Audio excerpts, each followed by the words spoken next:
शेतकरी बंधूंनो नमस्कार. मी पवन चांदूरकर, संचालक शेतकरी पुत्र कृषी एजन्सी रिव्हरखेड. आज आपण आलो आहोत कलिंगडाच्या प्लॉटमध्ये आणि या कलिंगडाच्या प्लॉटला आज एक 50 दिवस पूर्ण झालेले आहेत आणि प्लॉट हा बी लागवड केलेली आहे. याच्यामध्ये प्लॉट हा कारल्याला आहे आणि शेतकऱ्याचं नाव आहे राधेश्याम चांदूरकर.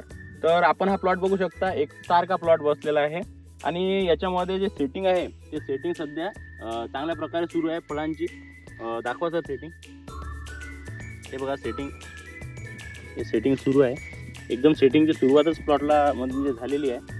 आणि प्लॉट हा एवढा सुंदर असण्याचं कारण म्हणजे या प्लॉटला जे सिड्सो ॲग्रो इंडियाचे सर्व खते जे आहेत ते सुरुवातीला 1448, नंतर 55517, तसेच 04247 आणि स्प्रेइंगमधून त्यांचं कॅल्शियम, झिंक आणि बोरॉन 441 असे फवारणीत आपण दिलेलं आहे. प्लॉटमध्ये कोणताच ट्रेस आपल्याला आढळून आलेला नाही किंवा मर आढळून आलेला नाही, कारण की त्याला गुणवत्तापूर्ण अन्नद्रव्य आपण या प्लॉटला आधीपासून दिलेलं आहे. तर तुम्ही सिड्सो ॲग्रो इंडियाची खते नक्की वापरा, कारण त्याच्यामुळे नक्कीच आपण क्वालिटीचा एक प्लॉट डेव्हलप करू शकतो. धन्यवाद.